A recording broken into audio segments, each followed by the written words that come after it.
If you're a Pittsburgh baseball fan, then this is the podcast for you. Make your way down, grab a beverage, and get ready to talk Pirates with myself, Craig Toth, and Scott Jackson, two of the biggest fans you'll ever meet. This is Bucks in the Basement. Now I see the changes in this town. They change, they say one thing, but then the next day it's different. They change, but they don't know what they want. All they do is change. Going left, going right, travel day, travel night. That's where we'll go. No excuses, no goodbyes, no one cries, no one lies. They'll never know.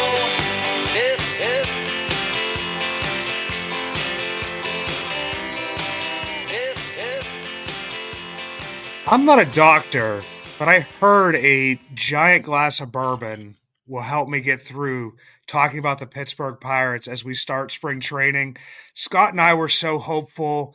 Hope springs eternal, and then the poo-poo parade comes along and, puts a little bit of a damper on this. But as always, we're going to talk Pirates baseball anyway. Scott, how you doing, brother?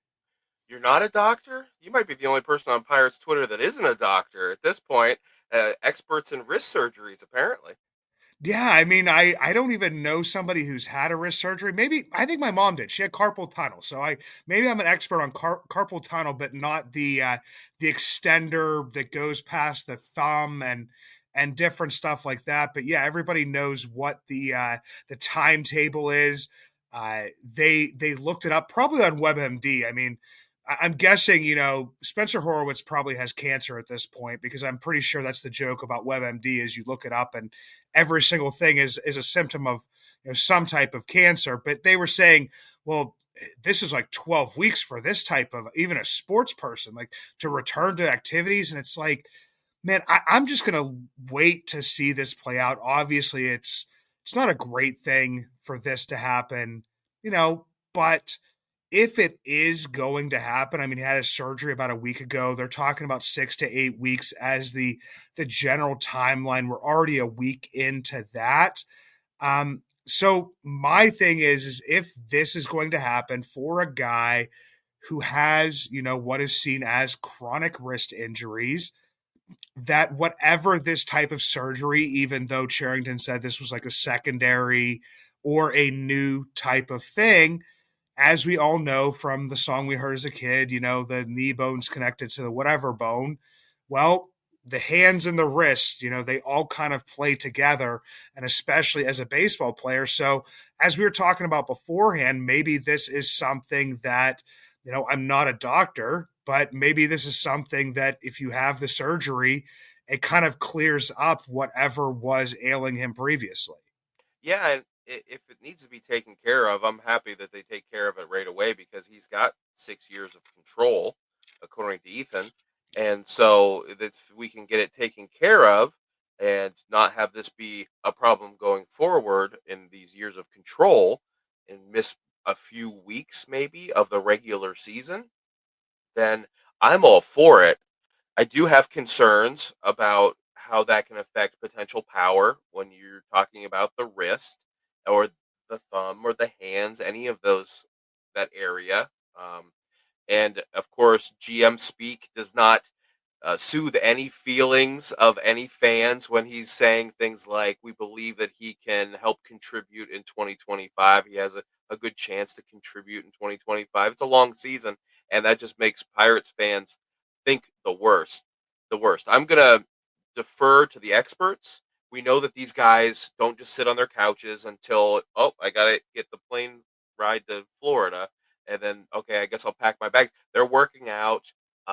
They had the same doctor that looked at him in Toronto and looked at his wrist and did the medicals for him there, look at him for this injury and say, this is definitely something that has occurred. It's new.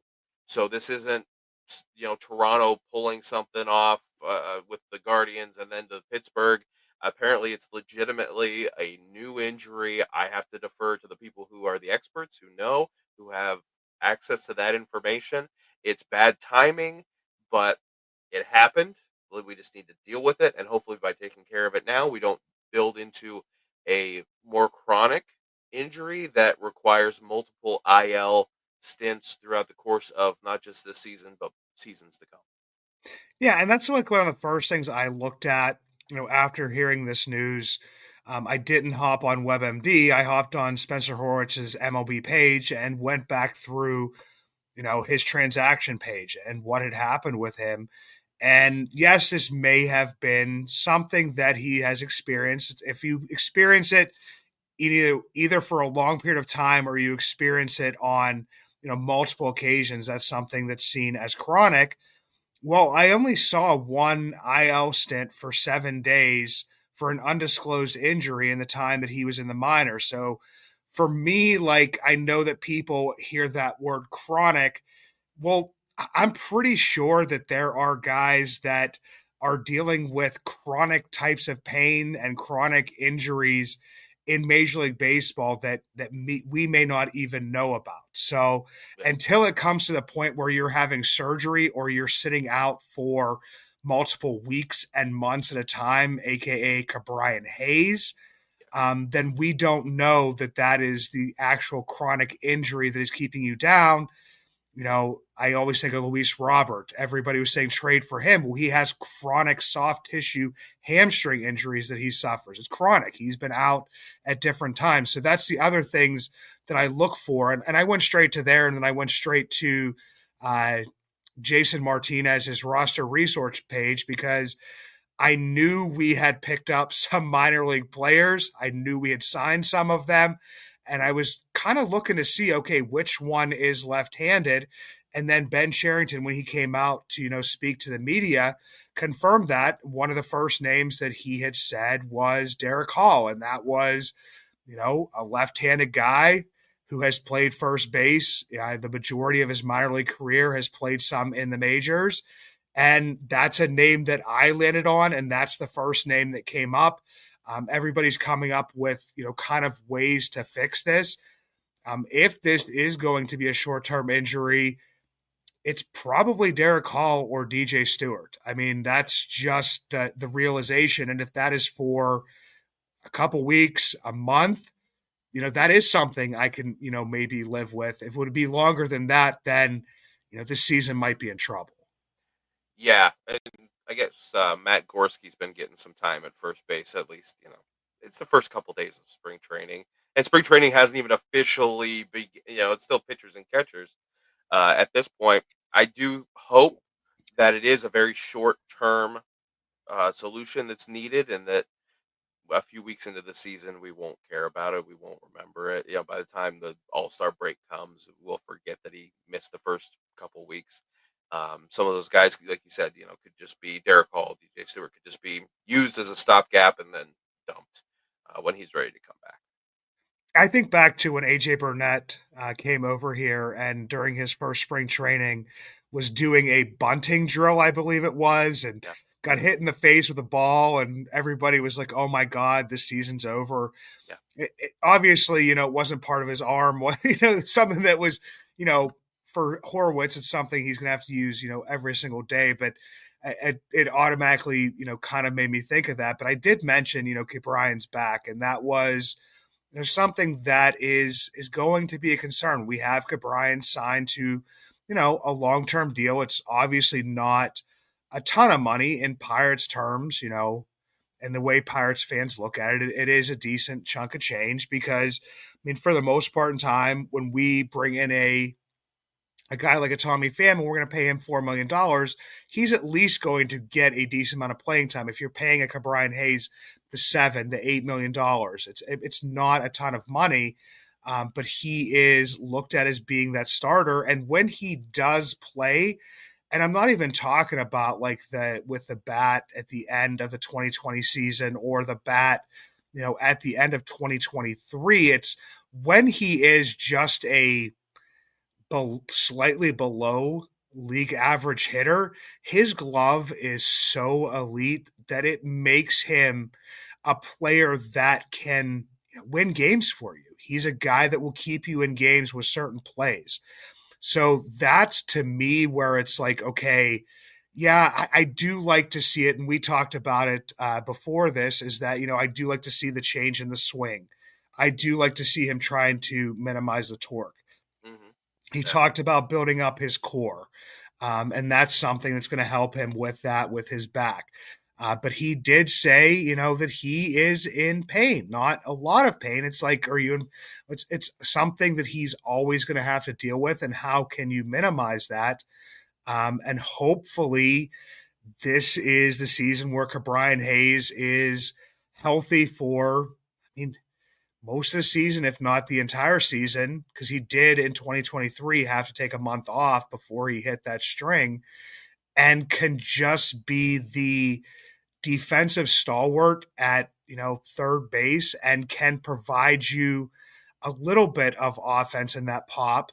Because I don't know, like we keep on saying, what if Brian Hayes can hit 15 to 20 home runs?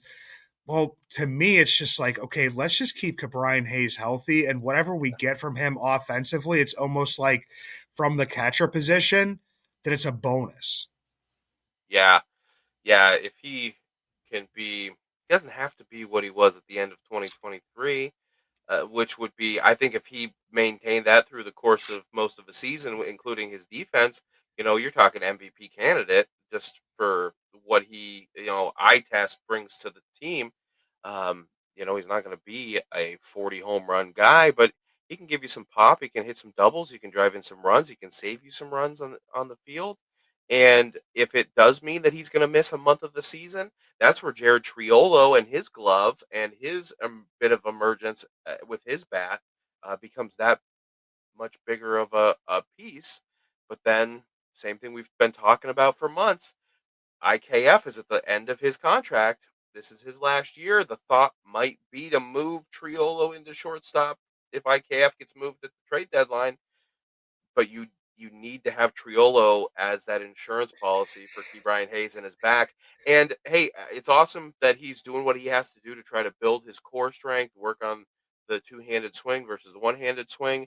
I see him, and I look at when he reports for spring training.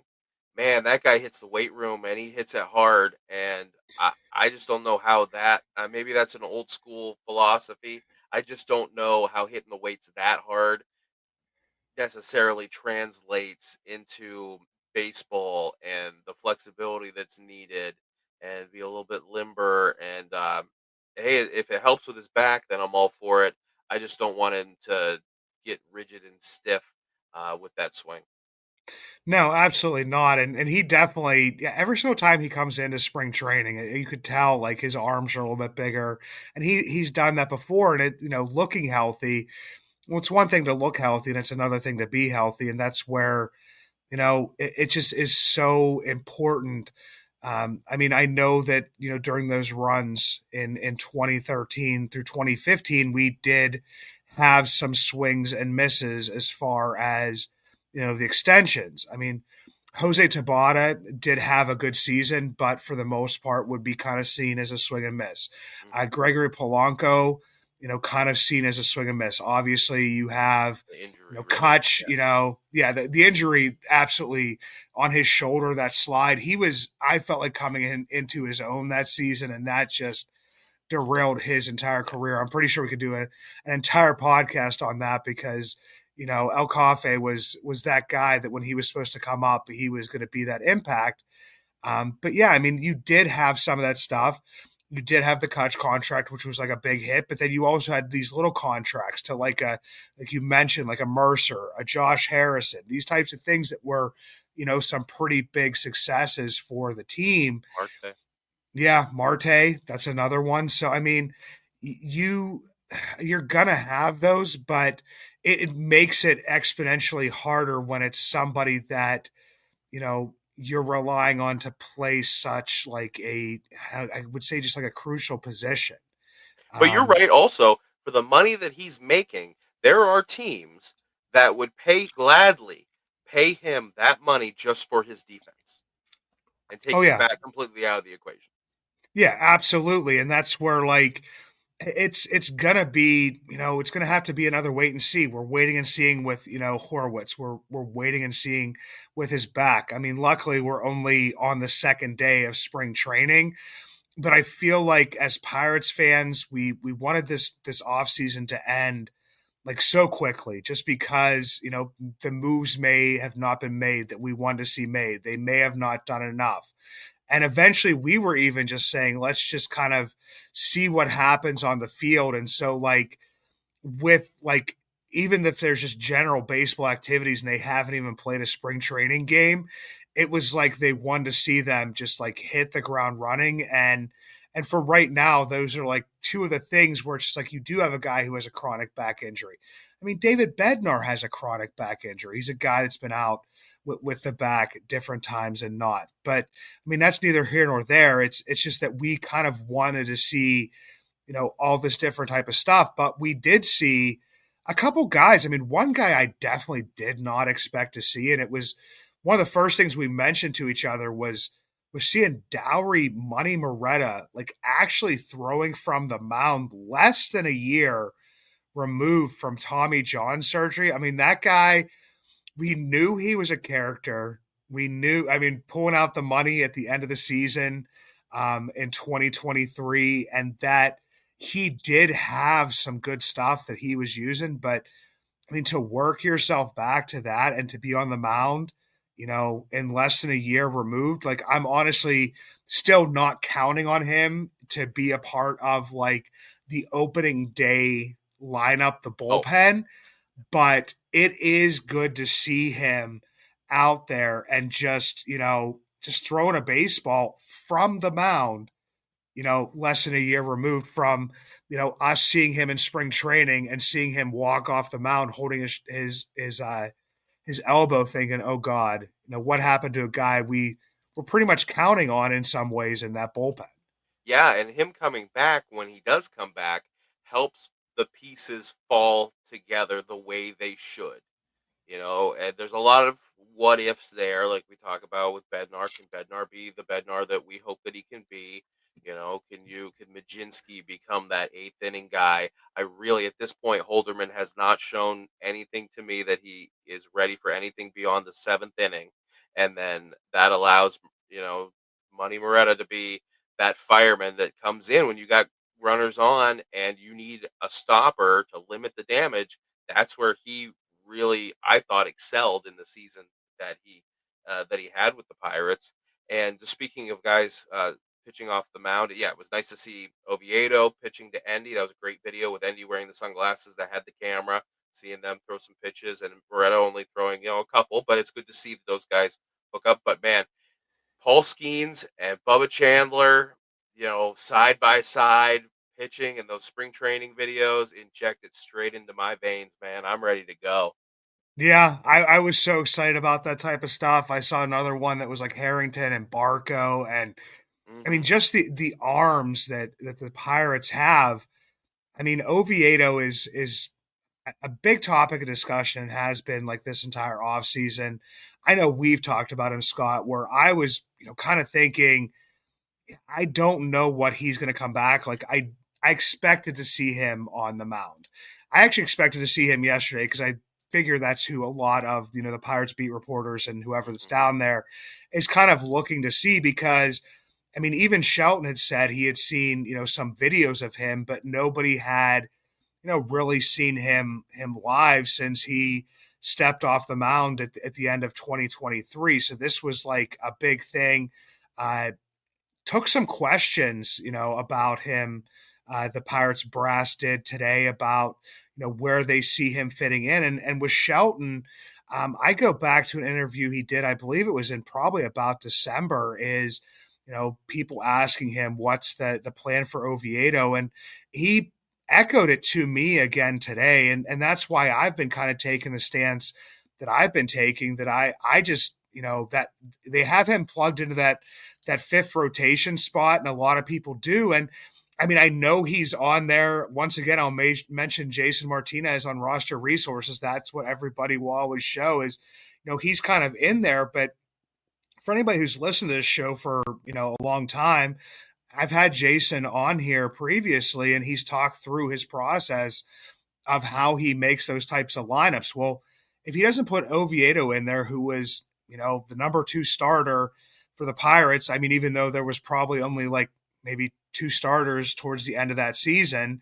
and he doesn't put him into there, I mean, he's not going to make the proclamation. I mean, he's got a reputation. He's not going to say Bubba Chandler. He's not going to say, Thomas Harrington. He's not going to put Mike Burrows in there, Braxton Ashcraft. So for him, it's like, who is kind of the most safe person to put in there, and that is Oviedo. But with Shelton, he talked in December about easing him in. Talked about easing him in again today, saying that this is kind of like the first step.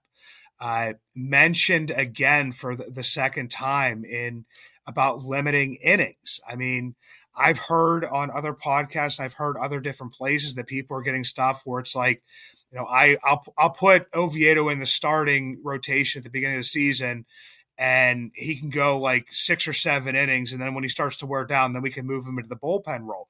The man hasn't pitched as a starter since September, October of 2023. I mean, Yeah. I know that he has had what is seen as like a more regular off season, but I mean, honestly, he had his surgery in what? I think it was November of 2023. So then you're looking at November of 2024. This still is not a normal offseason for him.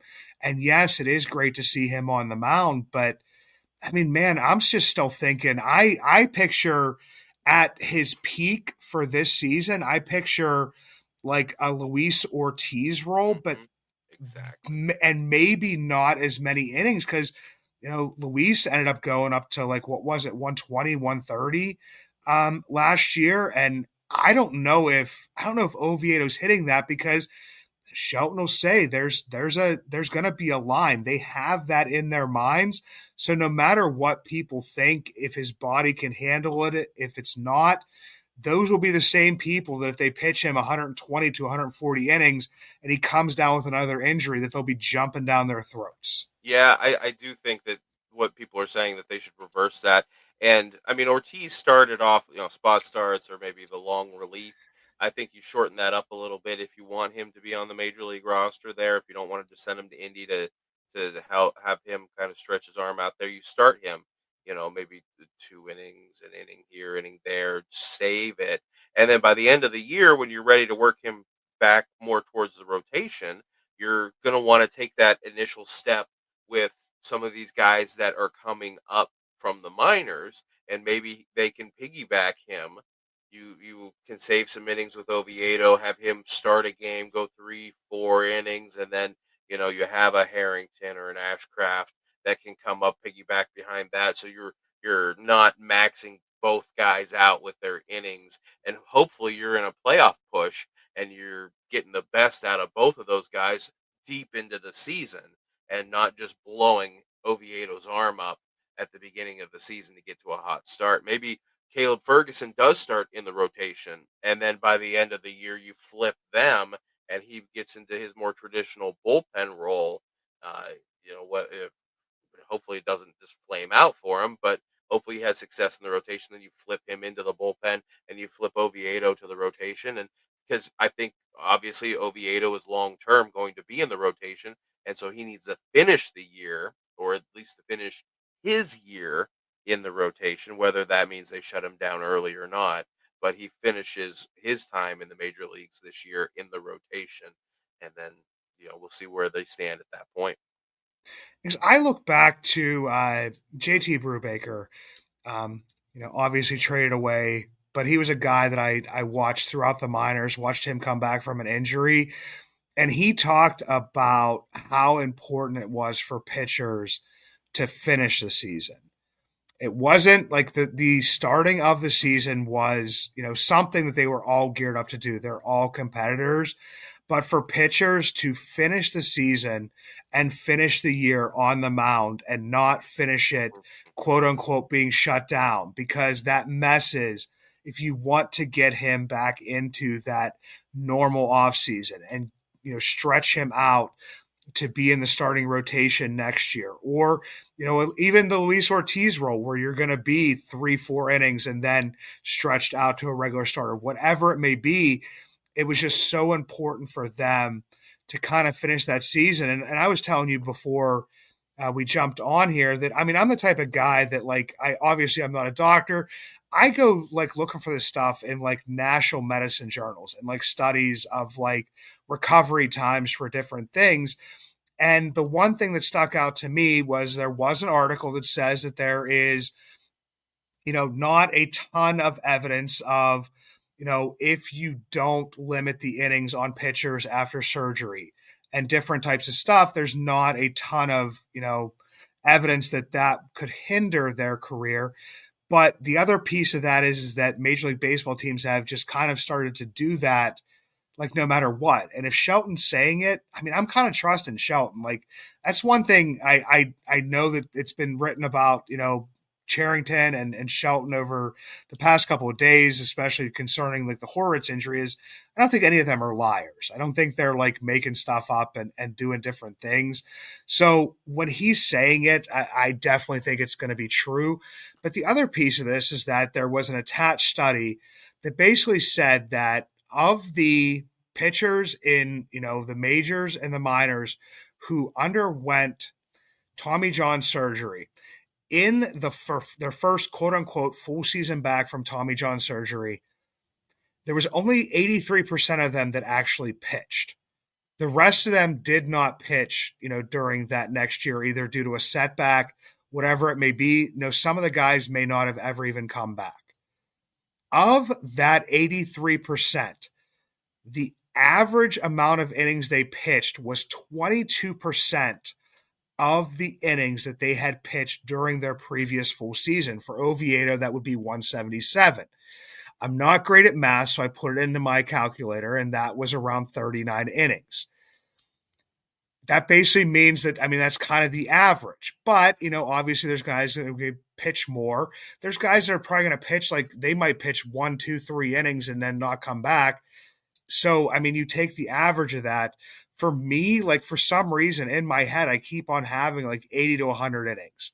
It just like sticks in my head. 120 if you're really pushing it, and that would be, in my mind, completely pushing it. Obviously, I'm not a doctor. They're going to evaluate this throughout the season, but that's just something that don't want to see happen as a guy rehab, work his way back the whole way back from Tommy John, somebody who you traded for and then built him back up to be a starter who became a pretty good starter that, I hate to give them numbers, but at this point in time would probably be a 4 or 5 in this rotation if everybody's, running based on his past performance. But a 4 or 5 who can give you 170, 180 plus innings in today's baseball, hopefully pushes ERA closer down to 4, maybe under 4.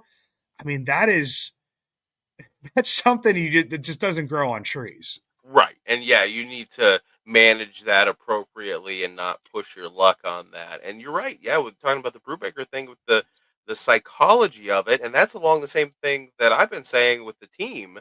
They had the same record 2 years in a row. It's all about how you finish the season. One year they finish on the upswing and everybody's excited, can't wait for the next season. Last year they're cold when they finish the season. They just kind of limp into the off season. You have a completely different expectation. We're all kind of down in the dumps going into the season. We don't have the highest hopes like we did last year.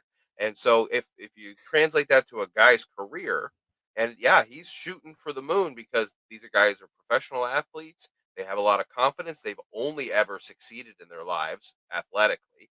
And so yeah, he's going to say all the right things in spring training, but that's where Charrington and Shelton step in and say we need to manage this properly, because not only are you going to be with us this year, we've got a few more years with you, and hopefully, hey, maybe if things work out, we extend them and we keep them for a long time. It's not just a single season. That's the thing with baseball. You have that single season that we're all focused on, but these guys, they have to think about the next year. They have to think about the year after. They have to play the long game too, and that's why baseball is such a balancing act, because the front office is doing that, And even in the season, you play 162 games to then go into a sprint in the playoffs if you do things well. And man, it's a tough balancing act every way you cut it. Yeah, and for the people that, with Charrington, I know that there's people saying that this, if they don't succeed, that this is his last year. Well, we don't know that right now, and he doesn't know that right now. So even with him, it kind of seems like that with like the Horwitz stuff, like you said before, we have him for 6 years. Let's get this out of the way now. And for him, it's maybe not as big of a deal as it is for us because he's looking long term. He's looking longevity. Obviously, he wants to compete this year, but in his mind, he also sees Horwitz come back and hopefully contributing this year. And you can fill in until then. You do what you do with Oviedo, not to burn him out this year, and then next year he's dealing with the same type of stuff, or God forbid he would become injured again. This isn't for people that watch other sports. This isn't a running back on the last year of his rookie deal and you run his legs off because he's not coming back. I mean, in baseball, you're building a team not only for this season, but you're building a team for the next. I would think they probably have 2 to 3 seasons at least in their minds, kind of like laid out as to the way they would want to see things to go. Not saying they will go that way. Yeah. So for Oviedo, I'm just not seeing, maybe what other people are seeing. Maybe I'm going to end up and we'll end up being wrong.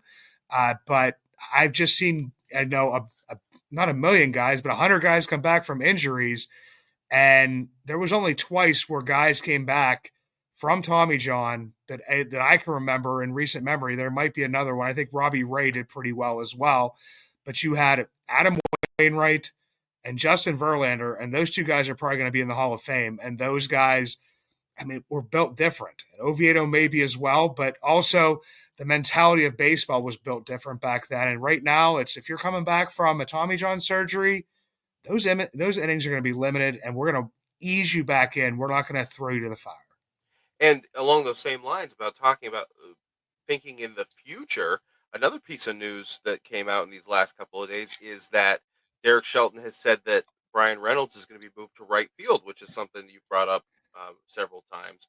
And the idea of maybe being a little easier on his body. He's got the arm that can profile for it, doing very well with outfield assists last year after a down year the year before.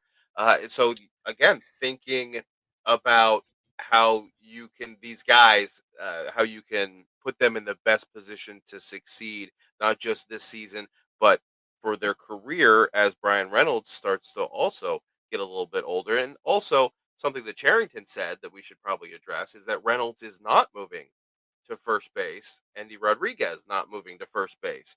And so it seems like Reynolds will find his spot in right field, which was the plan last year before things fell apart with Sawinski and we had to shuffle the way things were done. But in a perfect situation for this team, Brian Reynolds is the right fielder. Yeah, I think that we're 2 for 2 on this offseason of outfielders. We said they were going to pick up a right-handed bat, and they did. And we said Reynolds was going to move to right field. Now, I don't know if that's completely going to stick, and I don't know if Tommy Pham's going to be successful, in left field, obviously getting a little bit older. But, I mean, for Reynolds and for a guy that is going to be with you longer, I think this is just the correct move for him. Just because, I mean, that left field, as all of us say, I mean, Pirates fans all say, is that left field is another center field at PNC Park. And you play half of your games there. And for Brian Reynolds, yeah, I mean, the right fielder needs to have a strong arm. He needs to know where to throw the ball. And Brian Reynolds, last year, I think it was 11 outfield assists. He did very well in his last year in center field with that as well. But as the legs start to slow down a little bit and you want to preserve that health going into your 30s, yeah, and I think that's where like maybe Reynolds' mind was thinking is I've been talking about them, about first base for the past, 3 seasons, I think he said at the end of the year, is just because, I mean, he's realizing, Father Time is undefeated and how can I, prolong my career? So for him, I mean, his contract's already guaranteed. So, he could kind of shut it off like, some players do, but that's not the type of player Brian Reynolds is. And he's trying to think, how can I prolong my career? How can I contribute to the team? And, I think at this point in time, that best place, is in right field. I wouldn't have minded seeing that first base experiment from time to time, but for him, I mean, if this ends up working out and the plan comes to fruition this year, like it was supposed to last year, because we've even talked about that, was they brought in Michael A. Taylor in the first game of spring training after they brought him in. Reynolds was in right, Swinski was in left, and it was just like, oh yeah, we're going to try this and not be so stringent on that. I mean, I would like to see, for Brian Reynolds and for the Pirates for that to play out, just because I think it just fits him a little better. You don't have as much ground to cover. Your arm can still be effective because that is what, the Pirates and yourself worked on the previous season. So I want to see that continue to grow. But yeah, I mean, and I like hearing, that they're going to stick with Endy at catcher. Obviously, we've talked about this. I think he's going to start in the minors, and, unless there would be some, great catastrophe or something. I mean, we also saw that last spring training as well because, Yasmani Grandal didn't start there, and then Jason DeLay got hurt pretty soon, into the season and had to go on. I mean, but it got us Joey Bart. But for Endy, for a guy who's been rehabbing, I would, much rather keep him in his, I guess, most comfortable position he's most knowledgeable in. I'd rather keep him in that as he does that. But yeah, I mean, Brian Reynolds, right field, good. Endy Rodriguez, catcher, good. Spencer Horwitz, get healthy, so you can start playing first base. Until that time, we'll see Derek Hall.